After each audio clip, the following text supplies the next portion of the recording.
সরাসরি জল সরবরাহের পাইপ দিয়ে জলের সাথে বেরিয়ে আসলো মৃত সাপ। চাঞ্চল্যজনক এই উদ্বেগজনক ঘটনা তেলিয়ামুড়া পৌর পরিষদের অন্তর্গত 2 নম্বর ওয়ার্ড অর্থাৎ শিশু বিহার এলাকায়। স্বাভাবিকভাবেই এই ঘটনার পরিপ্রেক্ষিতে এদিকে যেমন বিশুদ্ধ জল সংক্রান্ত বিষয়ে আতঙ্ক তৈরি হয়েছে, ঠিক এর পাশাপাশি প্রচণ্ডভাবে ক্ষোভ প্রকাশ করেছেন এলাকার সাধারণ মানুষজন। যদিও এলাকার মানুষের অভিযোগ হচ্ছে এই ধরনের ঘটনা এই প্রথমবার ঘটেনি। প্রায় সময় জলের সাথে বেরিয়ে আসছে চিংড়ি মাছ বা বিভিন্ন প্রকারের ছোট মাছ সহ নানান প্রকারের মৃত প্রাণী। এদিকে মঙ্গলবার ঘটনার পরিপ্রেক্ষিতে জানা যায় ওই এলাকার জনৈক উমেশ বাবুর বাড়িতে বিশুদ্ধ পানীয় জলের সরকারি ট্যাপ দিয়ে জল যখন আসছিল না, তখন পরিবারের লোকজনরা কি হয়েছে বিষয়টা দেখতে যান এবং দেখতে পান পাইপের মাথায় মৃত সাপ আটকে রয়েছে। এই দৃশ্য দেখে শুধুমাত্র উমেশ চন্দ্র সাহার পরিবার নয়, গোটা এলাকা জুড়ে চাঞ্চল্য এবং আতঙ্ক সৃষ্টি হয়।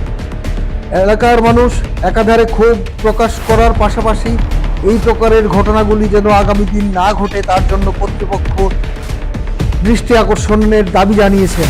এখানে বিভিন্ন মহলে অফ ক্যামেরায় অভিযোগ করেছেন দিনের পর দিন DWS দপ্তরের দৌলতে ত্রিপুরা পৌর এলাকার পানীয় জল সরবরাহ নিয়ে অভিযোগ উঠেছে, অথচ দপ্তরের ঊর্ধ্বতন কর্তৃপক্ষ থেকে শুরু করে কর্মচারীদের কোনো হেলদোল নেই। এখন জলের সাথে মৃত সাপ বেরিয়ে আসার পর কর্তৃপক্ষের টনক নড়ে কিনা এটাই দেখার বিষয়। Bureau report, social Bangla. করলং শিশু বিহার 2 নম্বর ওয়ার্ড। সকালে জল আয় না পাইপটা দিয়ে আমি ওই জলটার মধ্যে কি টাটকে রয়েছে, পাইপটা টান দিয়ে দিই একটা সাপ ফুল্লা রয়েছে। তারপরে সবাই আইলো দেখলো। মানে এই সাপটা কি মরা নাই? মরা মরা। আচ্ছা, তারপরে পাইপটা টান দিছে, এবার জলটা কোনো রকমে বাইরে না। তারপরে হ্যাঁ বাবা এটারে খুললা টান না দেখছে এটার মধ্যে এই মতো সাপ মরে রয়েছে। এটা কিসের মানে জলটা কি সাপ্লাই না? সাপ্লাই জল। এই জল দিয়ে তো আমরা ঘরে ফিল্টারে জল দিতাছি, বাচ্চা স্নান করতেছে, বাচ্চারা জল খাইতেছে, ঠাকুর করে পূজা দিতাছি এই জল দিয়ে। ওই কি করবেন এই ব্যাপারে? খুবই খারাপ, কি করবো। ওয়াটার ট্রিটমেন্ট আছে, এই ব্যাপারে কি করবেন?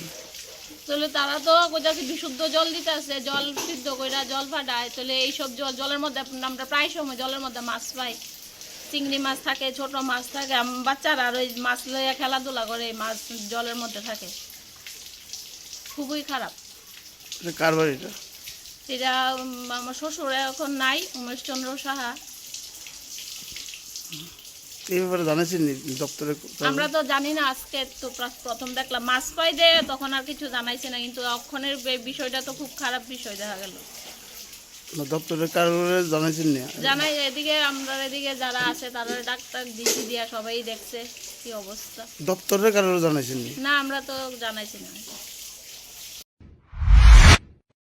আগামী 21শে এপ্রিল থেকে 3রা মে পর্যন্ত গোপীনাথ জুয়েলার্স নিয়ে এসেছে অক্ষয় তৃতীয়ার মন মাতানো অফার। সোনার গয়নার মজুরিতে 25% ছাড়, হীরের গয়নার মূল্যে 15% ছাড় ও গ্রহরত্নের মূল্যে 10% ছাড়। মেগা ড্রয়ের মাধ্যমে একটি করে এসি, ফ্রিজ ও ওয়াশিং মেশিন জেতার সুবর্ণ সুযোগ। তাছাড়াও থাকছে ডেইলি লাকি ড্রয়ের মাধ্যমে 3টি করে হোম অ্যাপ্লায়েন্সেস জেতার সুযোগ এবং প্রতিটি কেনাকাটায় পাবেন নিশ্চিত উপহার। অফারের দিনগুলোতে আমাদের শোরুম রবিবারেও খোলা থাকবে। গোপীনাথ জুয়েলার্স, শুদ্ধতা ও অনুভূতির যুগলবন্দি। আমাদের ঠিকানা হরিগঙ্গা বসাক রোড, আগরতলা PNB'র বিপরীতে। শুভ